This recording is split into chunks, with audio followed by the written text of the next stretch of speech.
Hi, everyone. This is the second of the interviews that I did at Fjeldheim Writers Retreat this past October of 2025. We'll be having that retreat again in October 2026. The details on how you can attend that and be involved are in the description below. But while we were there, I interviewed Nic Nelson. Nic was kind of my partner in putting together Fjeldheim because he is connected with the venue itself, which is absolutely spectacular. And we'll do some other videos where we do tours of that and things like that. He's also the head of Wordsmith Writing Coaches, really the engine behind that entire business. He's a fantastic editor. He's a writer himself. And I wanted to give you a sense of what it's like to be a part of the publishing industry and also a writer as well. So with that, enjoy this interview with Nic Nelson. If I do a good job, do we get more ice cream? It's like having your tonsils out. I'm going to tell you you can get ice cream, but really in the end, you're not getting it. So, hi everyone. We are here. I probably should have told you we were recording, but it was fun enough to. Why did I know? We are at the most beautiful writers retreat. Yes, we are. This is just the greatest location I think that I could. I mean, maybe not that I could imagine, but it is a fantastic location for a writers retreat. It's right up there with what I can imagine. Yeah. But one of the things that we want to do is, first of all, give you guys a taste of what this writers retreat is like. But the second thing is, I'm going to ask Nic a couple of questions. I'm going to ask other people a couple of questions, and then maybe you guys can ask me this question too. But my first question for you, now, you're an editor. I am. You are also a writer. Yes. An aspiring, you'd call yourself an aspiring writer. I am aspiring to actually have an author career. I mean, I've been a writer for a long time, and I have earned a modicum of money, but it's more like, it's like I've been writing for tips. I don't actually have like an author career. And I have never published a novel, and I have a trilogy that I would like to finish and publish someday. There you go. So I'll ask you the universal question, and this is the funnest question of all, of course, for most writers, but why do you do it? Why do you write? So, for me, it's because I have ideas for stories. I have, in my imagination, there are worlds, and there are characters, there are people, and there are problems to overcome, and tragedies, and challenges, and adventures, and I imagine all these things, and I would like to write them and share them with other people. But those two things are different, and I think that the main reason that I have continued to write over the decades, even though I haven't really, done anything with it, in the sense that I haven't made it a real focus, I haven't made it a career, it's just been a fun creative outlet for me. So the reason I do it, the reason I write, is really for me, because these are, and I don't need to write about these worlds or challenges or anything. I don't need to write about them to make them real, because they already live in my head. So I'm enjoying them fine, right, without having to take the trouble to write them. But the reason I do like to force myself to put them onto paper, onto the page, onto the screen, is because when I take the ideas and the people and the conflicts and the tensions and the challenges and the solutions to those things, and sometimes I can think of several and I'm not sure which one is going to really be the solution, but when I put it down on paper, it forces me to think clearly and connectedly about them. And this thing that is like this sort of inchoate, fun thought experiment in my head, when you write it down, you force it to take one particular form, and every yes on the page is a no to all the other possibilities that were existing simultaneously in my head, And so it's almost like a spiritual discipline. It is a creative discipline. So it's thinking up the stories and writing down the stories are two separate things, and then sharing the story with other people is yet a third thing. And then doing it responsibly, making a career out of it, making it so that the amount of time and money and energy and stuff that I invest in the story, I might get reimbursed in some more significant way instead of kind of in a token way. Like, that's a fourth step, Right. I don't know if I'm ever going to take that fourth step, but I would like to do more. I would like to do a better job of getting the stories out of my head and onto paper, and just sharing them with like the people in this room, and sharing them with my friends and family, and sharing them with other people who I know who would like that story, and I think of a lot of different stories. So, some of them I would want to share with this person, and some of them I would want to share with that person. But I'm not even at the point of wanting to post my stories. I'm talking about like emailing the stories to friends and, printing it out on a private piece of paper and seeing a colleague or a friend at a writer's conference and saying, oh, by the way, remember that idea I had? Check it out. I wrote it. This one's for you, And if it's that kind of publishing, where publishing means printing it out and folding it and stapling it and saying, to my buddy so-and-so, and signing it and handing it to them in person, if that's publishing, I'm ready to publish. That is actually... That's a good answer. It's a very good answer because it very much defines your why. But my next question is, well, it's probably a lot of writers don't think about it, but it's more challenging. What would cause you to quit? Oh, what would cause me to quit? Well, obviously, lack of visible success has no traction with me because I'm already there. I'm not earning anything. I don't have any fans. And that doesn't slow me down, because that's not why I'm doing it. What would make me quit? Well, unfortunately, I don't mean to be a downer, but I have a surprisingly large number of family members.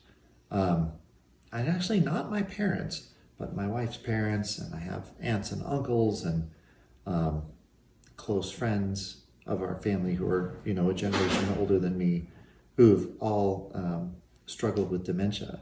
And so I'm very aware of the fact that dementia is, eventually a fatal disease. But oh my goodness, before it kills you, there is a chance.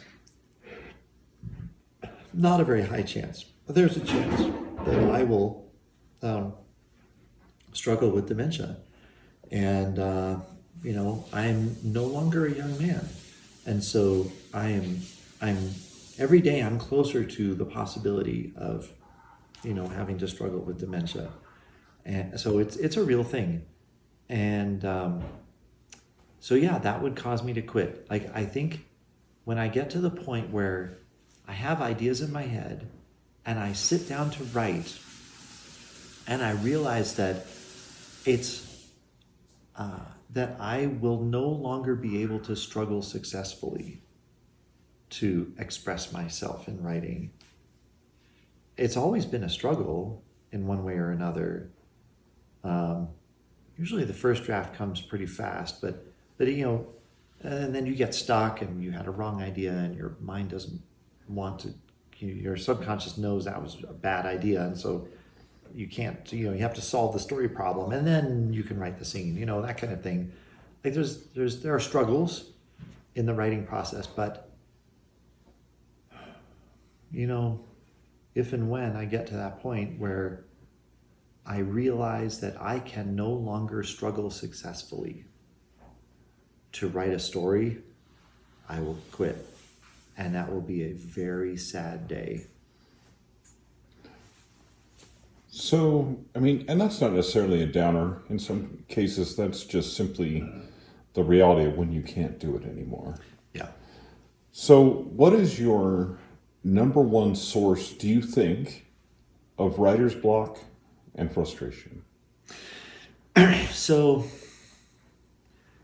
yeah, I tend to think of individuals, so it's, what is the number one source? I work with so many, individual clients. I don't, it's been a long time since I've taught a writing class over a long period of time to people.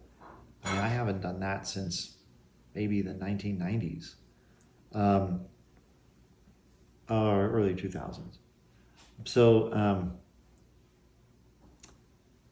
So I'll tell you the really common ones that I see. Well, no, let's back that up. And Okay. what's the most common one for you? Oh, Where the do common you one for get me? writer's block? Oh yeah, it's when my conscious mind will have an idea for how the story's supposed to go. So it happens at 3 levels. One of them is the whole story. Another level is on the scene level, and the third problem comes up with very specific things in the scene: action, choices, actions, reactions, and dialogue. So at any of those 3 levels, I'm a plotter. And so I'll plan everything out, and I'll have these great ideas for this is going to be a great story. It'll work out like this. And then this is going to be the climax, and this will be the twist at the end. And then the protagonist will be like, oh, they have the realization, and it'll be great, and then they succeed. It'll be awesome. And, the reader will feel these emotions, and it's going to be great, right? So I plan it all out. And that's like my executive brain, my conscious mind making that. And so then when I go to write it, the writer's block comes, my subconscious mind won't be able to communicate to me that I'm making a bad decision until I try to write it. I won't have spidey sense. I know some authors and some editors get a spidey sense. They'll plan something out and they'll go, they can fix the problems in the outline process. I am not one of those people.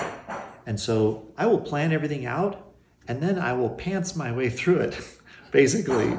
So I'm a plotter and a pantser, but I have to start with plotting it, even though at this point in my writing life, I know the story's not going to go the way I just planned it, right? And I wish I could find the problems in the planning process. And I find other people's problems in the planning process, right? Because it's not, I didn't write it. I can see things more clearly than in other people than I can see in myself. So I have to write my way through it. So I'll be writing along, and I'll get writer's block because at one of those 3 focus levels, at one of those 3 f-stops, I've got it wrong. Right. And that character would not actually say that or do that, or So that, for me, that's the number one problem with. That's the number one cause for writer's block. Although I will say there is a big number 2 cause. The number 2 cause for me for writer's block is when I am trying to remember how I said something so perfectly earlier, and I can't find where I wrote it down, or I didn't write it down. I was just trying to repeat it to myself over and over again so I'd remember it. And I sit down and my fingers touch the keyboard and it erases. And I'll sit there for as much time as I have trying to get it to reconstruct the exact perfect thing. it's very difficult for me to let go of the perfect turn of phrase that I wrote down somewhere and I can't find it now. Or oh, like it's so clear to me in the shower, but my hands were wet. And by the time I dry myself off and get to a keyboard, I can't remember it anymore. Oh, it's one of the worst things. And so I'll get stuck. Like I have to go through like a miniature mourning process. Like not mourning like good morning, but mourning like, my idea must die and I must bury it and say, oh, I'm so sad. And then I can come up with another. It's very difficult. So would you say that you struggle to finish stories? Absolutely. Yeah. And why do you think that is? Well, so, I mean, the easy answer would be, oh, I just told you, I have these two kinds of writer's block. Which you did. But this is a good next level question, because those two things I described are just why I don't write faster. They don't actually explain why it's hard to finish. So for me, the thing that makes it difficult to finish is that it's very easy for me to start a story. I have so many stories started. It's easy for me to start a story. And then while I'm in that, when I've got my head in the game, so to speak, then I can wrestle with the subconscious blocks, and I can wrestle with the, gosh, Nick, just let it go, just rewrite that dialogue, or put it something in brackets, like I'll do meta writing, in brackets I'll say, find that perfect snippet of dialogue and paste it here. It's like, okay, now I can go on. Like I'll finish, because that's how I get myself to finish the story. And then once it's finished, we can revise it, we can edit it, but that's, I guess, a different kind of finishing. But the reason the reason it is really difficult for me to finish a story is because it takes a little while for me to get my head back into the story.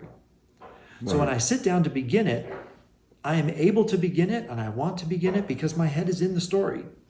And so the longer the story is, the more complex that it is, the more time it's going to take me to get my head back into it when I return to that story after I've been away from it for a while. So